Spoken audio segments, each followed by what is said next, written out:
What's up, my Century Guinness? It's the Centuryman here. So this is my review of Monday Night Raw for the 8th of September 1997. This show was in Cincinnati, Ohio.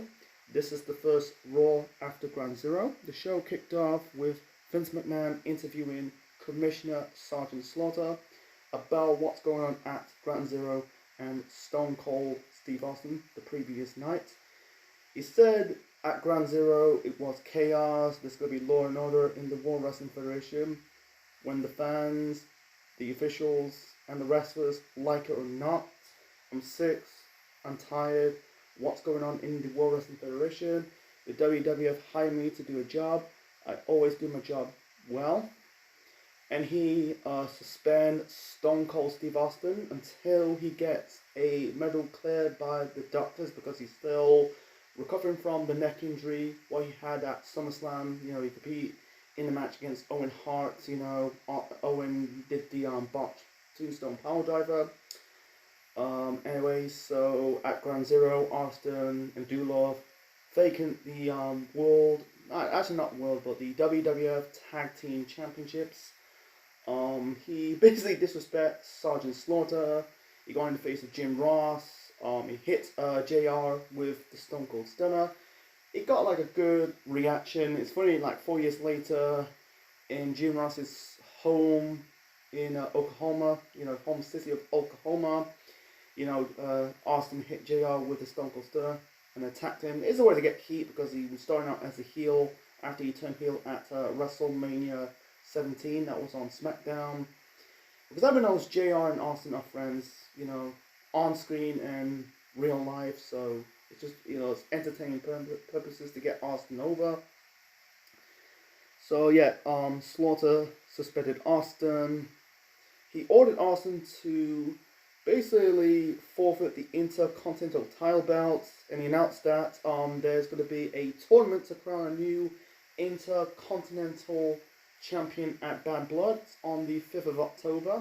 I have to wait a few months, not a few months, but a few weeks until I review Bad Blood, because this week I'm reviewing One Night Only.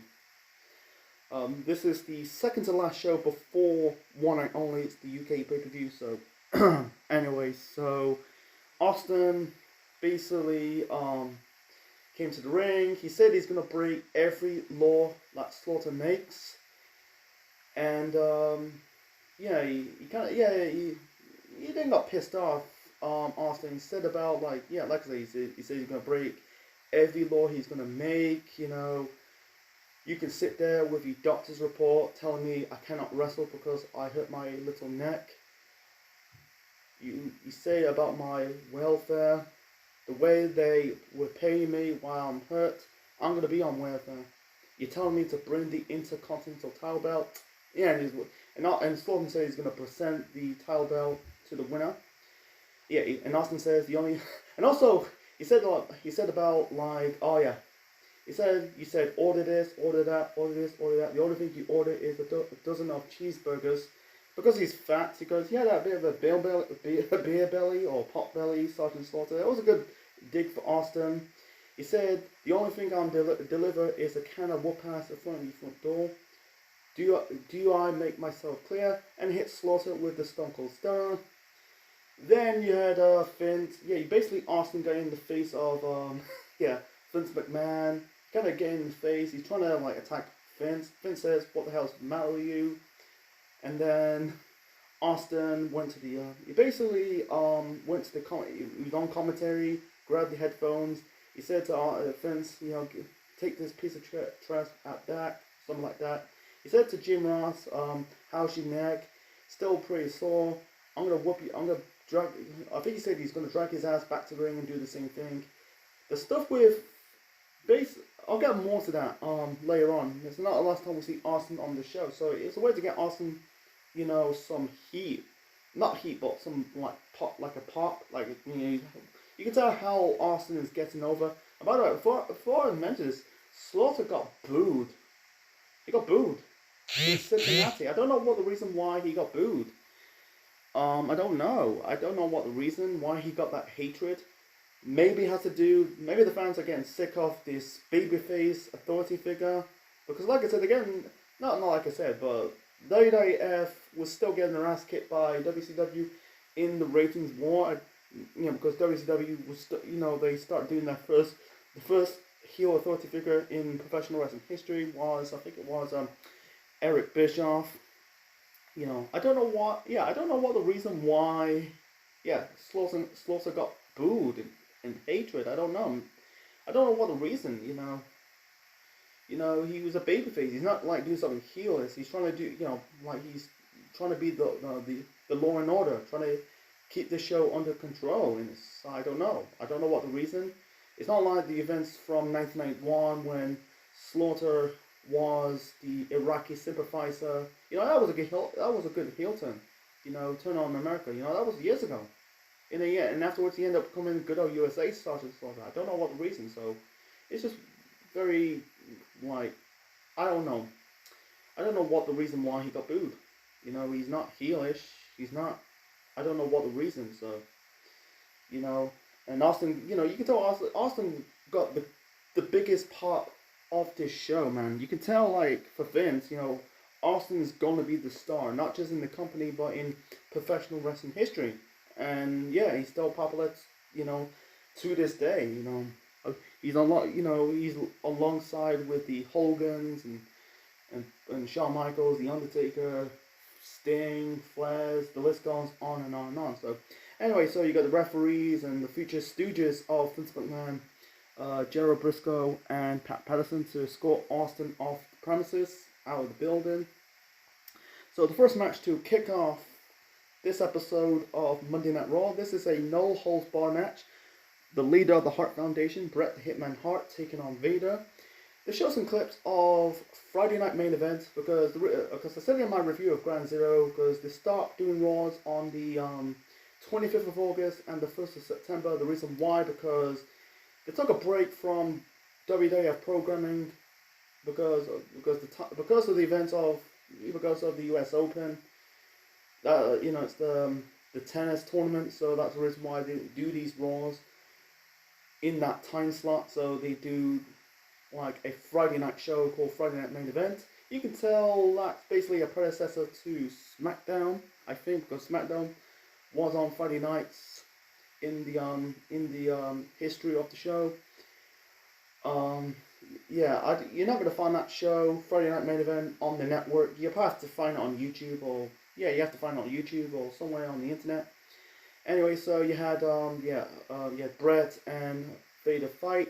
I think Vader used the American flag. He had Owen and Bulldog came to the aid of Bret Hart, attacked Vader.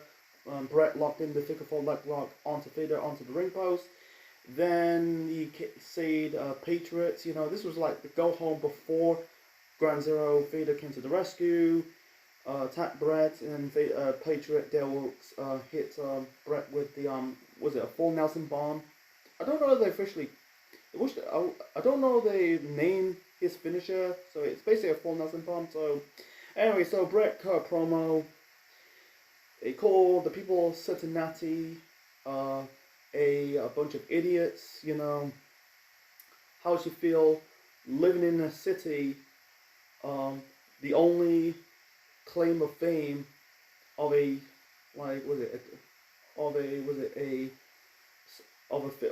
failed sports hero or failed sports hero. I'm trying to remember the promo. It says about disgraced sports hero. I'm trying to say. I'm trying to remember. Yeah, he said, "How's it feel to live in the city? Only claim of fame of a disgraced sports hero. You have to name a street after." And he says Pete Rose Way, because I looked up who Pete Rose is. He's a baseball player in like the 60s and the 70s. I don't know why he's disgraced. He said America, land of disgraced heroes. Yeah, sorry about that. I'm trying to remember as well. I got it, but I don't have it. Yeah, it was disgrace. He kind of talk shit to the people of Cincinnati and Pete Rose, because I think he played with a team in Cincinnati. So anyway, so he said he's going to kick Vader's ass. He called him like a fat, huge piece of human. Basically, He basically called him fat and huge. He said he could kick his ass in front of the Americans people, and so enjoy. So yeah, this is Vader's first match as a babyface. You know, it's for the change because he was not doing anything after his match with the Undertaker at Canadian Stampede. I think his time as a heel was done. You know, he was a heel since debuting the company in 1996, and then he basically shot himself in the foot because the events in Kuwait. You know, attacked a interviewer when he said wrestling's fake. So that really put Vader in the doghouse. So anyway, so the match was good. I really enjoyed this match. It wasn't anything like a 4-star classic. It was a fun match to watch. You know, both Brett and Vader hit each other with the World Wrestling Federation title belt. That was a good belt. That is the Eagle belt before the Attitude Era belt. And then right now we're in the current belt right now. Anyway, so one more of the match. Vader grabbed the Canadian flag and broke snapped the flagpole in half. Yeah, and also to bring up the brought up that the Patriot and Vader will face. I think it was Bulldog and Brett at Bad Blood in a flag match. Anyway, so yeah, Bulldog got involved. The match didn't end in a DQ because this is no disqualification. Everything goes. You had Brett, Owen, you know, got involved, and then the Patriot got involved. But the numbers game kind of catch up was the Patriot and Vader, and then you know, Owen, Brett, Bulldog is about to attempt to break Patriot's neck. Austin came out of nowhere. And, yeah, chased off the Hart Foundation. And, yeah, it's not last time we see Austin on the show. I think he was the high point of this show because you know how popular Austin's going to be. You know, he's getting that good reactions. You can tell he's going to be the next top star of the company. You know, anyway, so it's not the last time we see Austin and the Hart Foundation on this show. So the next match, we got the Headbangers taking on the Godwins. That is Henry and Phileas. Phileas is the future Midian, part of the Undertaker's Ministry of Darkness. Yeah, they end up being up before they attack local jobbers. They grab the mic, says, "Your win at Ground Zero is a fluke. You're not gonna beat us in a million years." So yeah, the next match, like I said, Headbangers versus Godwins. This match sucks. I'm sorry. This match was shit. It was boring. It was a chore to watch. In the end, I think one of the Headbangers, I think it was Marshall Thrasher, paired one of the Godwins. We got the debut of Cletus Godwin, Uncle Cletus. You know, he hits on one of the Godwins with a bucket. The Godwins got the victory, and that was it. This is the way to. This is the new tag team champions, folks. You know, I think that was a wrong idea to put the belts on the Godwin, not Godwins, the Godwins went on to win the tag team titles. That was later on in, I think it was in October or November, before Survivor Series. I think it was in the October period. But yeah, for the Headbangers win the tag team titles too soon. I think the LOD should have won the tag team titles at Ground Zero. This match is a mixture between 1998 to 1996. The Godwins did not fit in the Attitude Era. Yeah, the best chance for them is changing their gimmicks. You know, they end up they came out basically grabbing they enter the arenas with the Confederate flag. You know, they end up becoming Southern Justice. I think they ditched their Godwins names. They end up using their real names. You know, teaming up with Jeff Jarrett, and then Henry O'Godwin Dennis Knight end up leaving the company, and then Phileas became Midian, and then the rest is history. So yeah, it was just like the match was just filler. It's all for the debut of Cletus as the manager, because the previous manager was Hillbilly Jim. I think they were babyface in the early of that year before they end up turning heel, and then they ditched Hillbilly Jim as their manager. So they were it's funny, the hog farmers, they all seem to be like holding the Confederate flag. You know, maybe I think they watched a movie called it's one with Samuel L. Jackson. It's about he killed these two hillbillies. They raped and attacked a black girl. That's it's really good.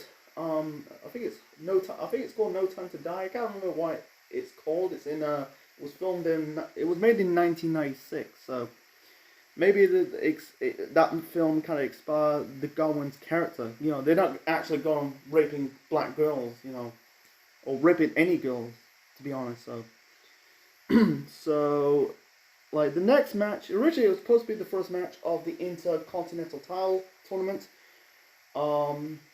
Because at the time Vince Russo was the booker, well not booker, the head writer of the WWF. Because his trademark Russo thing was basically creating tournaments. He created some different other tournaments, created some King of the Ring tournaments. He ended up doing it in WCW and then in TNA years later. So that's one of Vince Russo's trademarks, making tournaments alongside giving some low card talent something to do, like putting them with making low card championships or putting in some storylines for whatever reason. So anyway, so it was supposed to be Doolittle versus Brian Pillman in the first match of the Intercontinental Title Tournament. Basically, Doolittle, that's Mick Foley by the way, grabbed the mic. It says he called Pillman a nutty, wacky, was it feral cat? He said he's gonna bring his friend, you know, for moral support. He's not gonna jump on Brian Pillman's back.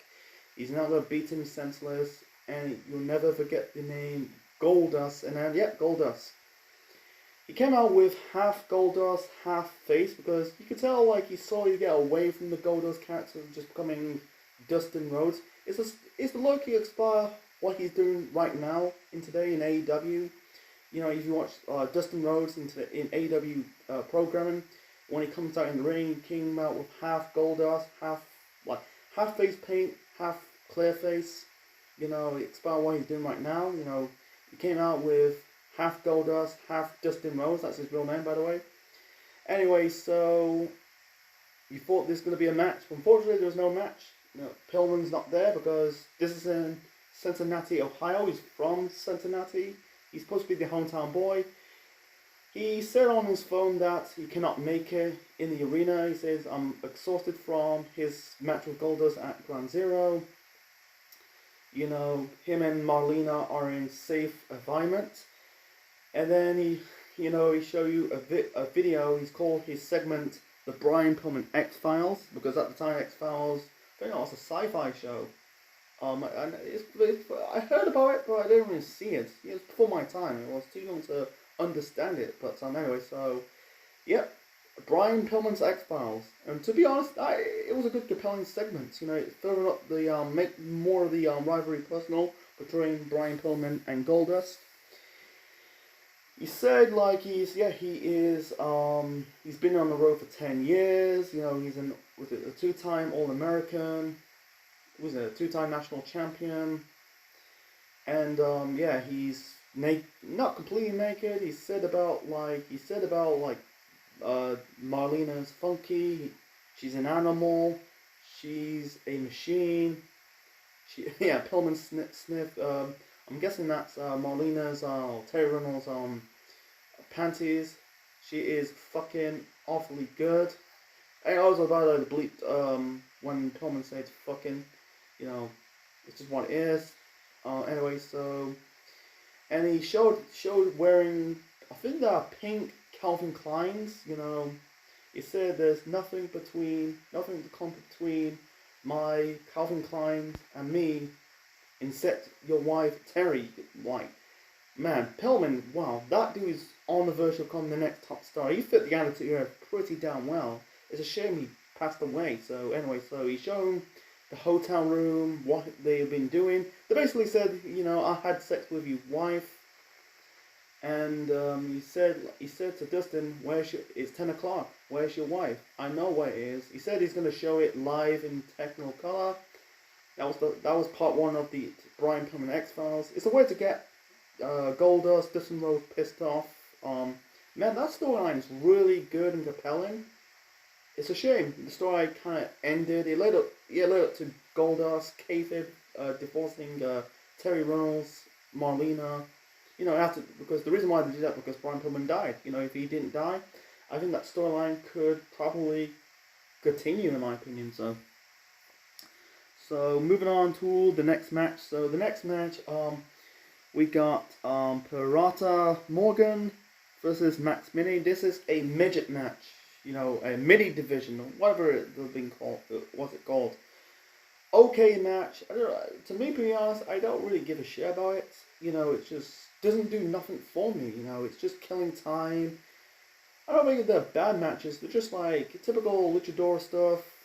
My gut feeling, I think they're just doing this to bash WCW, bash the luchadors in WCW, like guys like Rey Mysterio, Juventud Guerrero, Psychosis. Yeah. No, not. I don't think Super Christy was in WCW. I think it was at ECW, but La Parka, who's also a luchador, basically bashing the luchadors in WCW, including Eddie Guerrero, who's also classed as a luchador. So he's basically taking shots at WCW.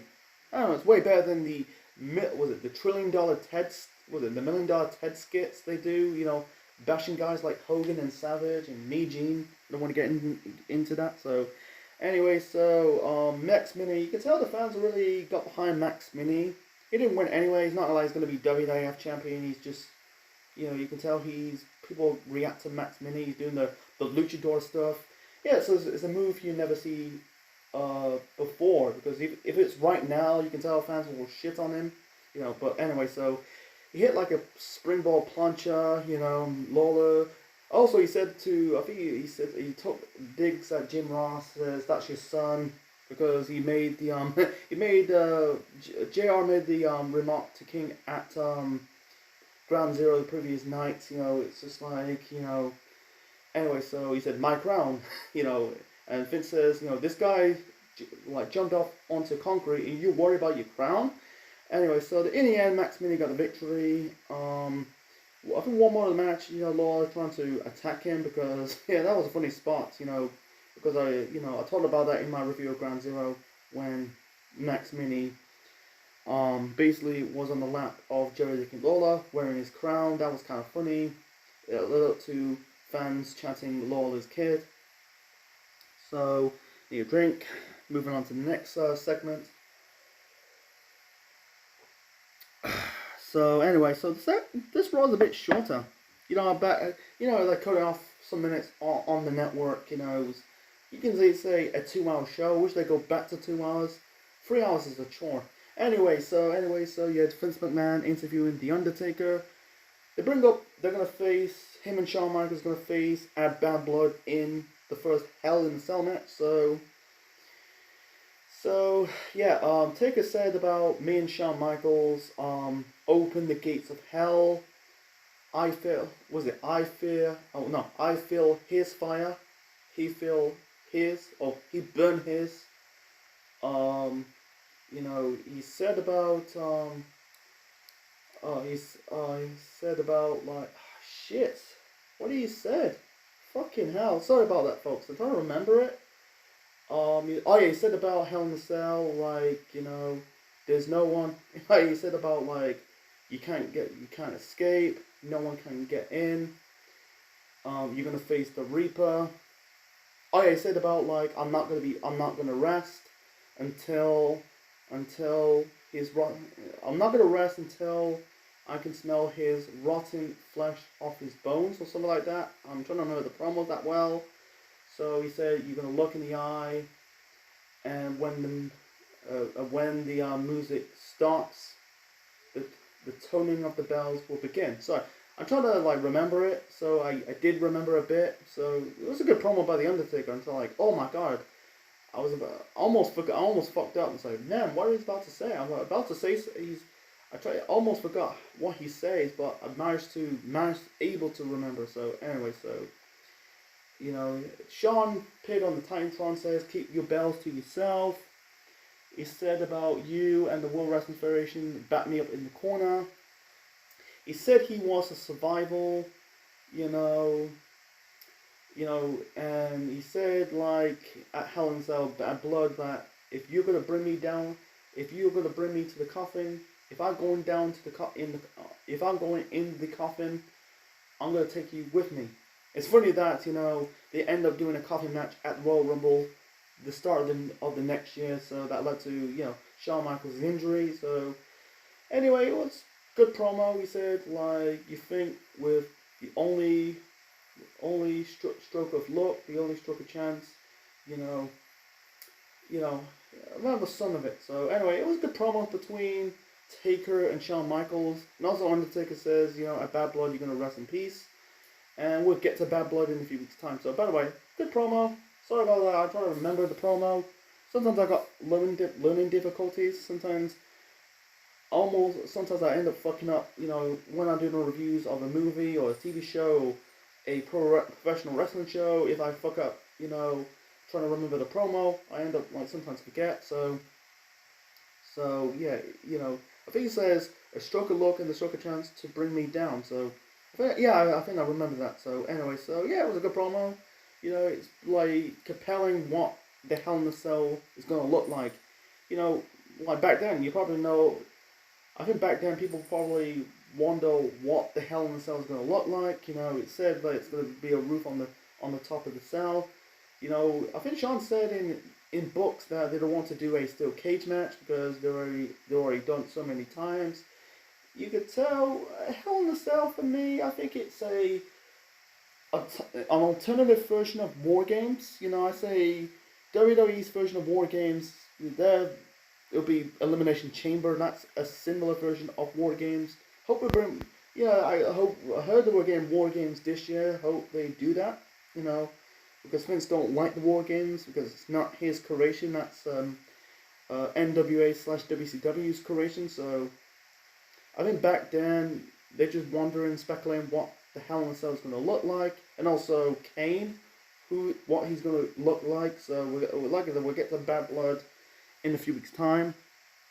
That's part of my WWF in 1997, 25 years later, Yark. 25 years later arc. Sorry, I'm speaking too fast, by the way, so need a drink. So anyway, the next match, this is technically the first match of the Intercontinental title tournament. Owen Hart representing the Hart Foundation taking on Goldust. Before that, you had Sonny interviewing Owen Hart. Are you scared about Stone Cold Steve Austin? He said about he's not scared. He said I put you out of the World Wrestling Federation. I might do it again if you show up again. My brother Brett and Bulldog is going to keep your eye on you if you stick your nose in my business. He said he's going to kick Goldust's ass to win back the Intercontinental title belt, the belt that Austin steal. The match was okay. Disappointed. The match ended in disqualification. You had Owen low blow Goldust. Then Goldust low blows Owen. And then he managed Goldust end up low blowing Hart again. Owen again. My apologies. So, yeah, Owen advanced into the semi-finals of the tournament. And then you got Bulldog and Brett beating down Goldust. And then Stone Cold Steve Austin came to the rescue. He grabbed like a broom, and chasing. I don't think he attacked members of the. I think he attacked members of the Hart Foundation with the broom. Brett and Owen. Yeah, he chased up the Hart Foundation, and he kind of confronted Vince. You can tell this is planting the seeds of the rivalry they're going to have the following year in 1998 between Austin and Vince, because you can tell Vince is, I think he's known that Vince needs to get away from the commentary booth because everyone knows Vince is the owner, because, on TV he's just the announcer, you can tell, they need to push the envelope, and anyway, and then we got Pillman on the phone again. And we got part 2 of the Brian Pillman X-Files. He shows, not technically showing Terry, Marlena. She's basically taking a shower because after a long, hard evening, she's taking a hot shower. There was a Hart says, "I love you," and Terry's panties. Terry Reynolds, Marlena, she is a beautiful woman because in the WWF side, you got the Vince's blonde shells with Sable, she's a hot woman. Sunny, Tony Sitch, hot woman. Terry Reynolds, hot woman. And then on the WCW side, you got the only blonde they had is Deborah McMichael. We end up going to the company, was it 1998? Anyway, WCW focused on the brunettes. The top brunettes were Kimberly, DDP's wife, and Miss Elizabeth. You got Jacqueline, the black woman.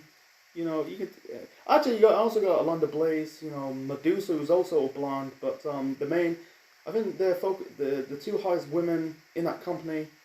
You know, is yeah, Kimberly and Miss Elizabeth. So anyway, so and then you got like a segment with the Hart Foundation. Brett once again calling Austin the hyena, calling him a nut, and he kind of demands Sergeant Slaughter that he demands Austin to basically get banned from life. He can't control himself. I think he said he don't deserve to win the IC title belt. Anyway, so and for Bulldog, he said about like he said like in the UK people don't care about the WWF crap, and he's kind of right. Not all people like the WWF or the WWE from right now, because unless you're watching the product religiously, but when I come to the UK, there's gonna be truth and justice, you know, and he pointed and mentioned Shawn Michaels. So, and let's move on to the main event. And the main event is a triple threat match, a meaningless triple threat match. Savio Vega, the Patriot, Dale Wilkes, and Hunter Hearst Helmsley, the future Triple H. Triple H and Shawn Michaels attack British Bulldog because Shawn's facing Bulldog at One Night Only for the European Championship. They basically injured the knee of Bulldog. That was it. And my thought is, this build to One Night Only is non-existent because it was 2 weeks. They'll focus on the build to Bad Blood. You know, this is the problem with the One Night Only shows. Basically doing 2 pay-per-views in 1 month. It just simply it doesn't work because you focus on the build of one pay-per-view, but you don't focus on the build of the next pay-per-view. It's just very short in time. You know, it's just what it is. So why I don't understand why. You know, they do it over the years. It just simply do not work. You know, just focus on doing 1 pay-per-views a year. Not a year. 1 pay-per-views a month. I'm trying to say. You know, doing 2 pay-per-views a month just simply don't work. I think WWE Fry is doing like the pay-per-views at the end of the month, because the reason why they're doing the pay-per-views at the beginning of the month because of WCW, because they can't really do it in the end of the month because WCW did their traditional Fall Brawl shows. So I think the show took place a week before Fall Brawl, so it's just what it is. So I wish they did like one thing, like their pay-per-view first 1 week, and then the other week WCW their pay-per-views. Like, it's basically killing 2 birds with 1 stone. So anyway, so like I said, this is a meaningless triple threat match. Savio Vega, leader of the Los Boricuas, taking on the Patriot Del Wilkes, taking on Hunter Hearst Helmsley. The match was shit. Meaningless triple threat. It's a meaningless triple threat. The reason why I say that, because it's meaningless. It's just like, they're not fighting for a championship, and also they're not even fighting to who will face the champion in a future match. So it's fairly pointless. It's basically a triple threat match for the sake of a triple threat. So the match was just shit. The fans chanted the chant boring, by the way. And also you had Shawn Michaels on commentary. Anyway, so he did get involved. It's one funny moral of the match. You know, I think Savio was getting the face of China, and China basically slapped him or something like that. You know, it's one or the other. So it's vice versa. So anyway, so Shawn got involved. Helmsley got the victory. I think he pins the Savio Vega to get the victory, and afterwards they throw both Patriot and Savio Vega out. Then you got Los Boricuas came coming down. Helmsley, Shawn, China grabbing chairs, and Vader coming in. Why Vader's there, don't know. What the fuck is that? Sorry my language. Like, DX as a heel, it just doesn't work, man. It doesn't really work. Later on in the year, going into the late parts of 1997, they're getting babyface reactions, you know. I mean, it just never worked, DX as the heel, because they're not the type of guys never get shit on. They're basically rebelling against the machine, all of a sudden this whole stuff is like this is the problem. This faction warfare doesn't work. Vince Russo, Vince Russo, because the faction warfare thing is just very unbalanced. You got a lot heel groups. Like you got Heart Foundation heel group, the Nation of Domination heel group, Los Boricuas heel group, the True Commission heel group, D Generation X heel group. The only babyface group is DOA. That's it. Like with AEW, you do get some babyface groups, but I think their faction warfare is really has run its course. But this was failed, man. I think, and also the Heart Foundation. I think has been called off. I think that momentum has been called off after the events at SummerSlam. You can tell SummerSlam was the beginning of the end of Heart Foundation because of Austin breaking his neck, and at the end of the year, Brett leaves the company. You got the Montreal Screwjob, and then 2 years later, Owen passed away. The events at Over the Limits, not Over the Limit, Over the Edge. Sorry. So it's just what it is. So anyway, so that's my spiel on it. So my final rating for Monday Night Raw for the 8th of September 1997. I give it. Actually, this was a good show. I give it 8.5. It was a good show. You can tell the show's starting to pick up. I feel like some shows will filler, but some shows are good, but they're not really like pushing the envelope. They're not really pushing up to full gear. No opponent to AEW's full gear, but you can tell the show is starting to push full gear, going into the edgier content because the two things in the bag for me has to be the main event. Savio Vega, Helmsley, and Patriots. Heg Banners versus Godwins was just shit as well. But besides that, the two, there were a lot good on the show. Like, I like the X-Files segment with Brian Pillman. That was cool. That was good to watch. I like Austin throughout the show. You can tell how Austin's going to be the top star in the company. I like the Brent Vader match, despite all the interference by the Heart Foundation and Austin and no decidable winner, but it was still, in my opinion, the match of the night. The mini luchador match, to be honest, it didn't really do nothing for me. It's just what it is. So we got one more Raw before One Night Only. So stay tuned because I'm reviewing One Night Only in this weekend. So yeah, stay tuned for that, and stay tuned for my Go Home Show review to One Night Only. That'll be on Thursday. So thanks for watching, guys. Hope you enjoy this my Raw review for the 8th of September 1997. Leave my thoughts in the comment section below. Smash the like button, click the like, click the bell, subscribe to the Central Man Network on YouTube for more wrestling videos and more. And this is the Central Man officially signing out. Check you later, folks.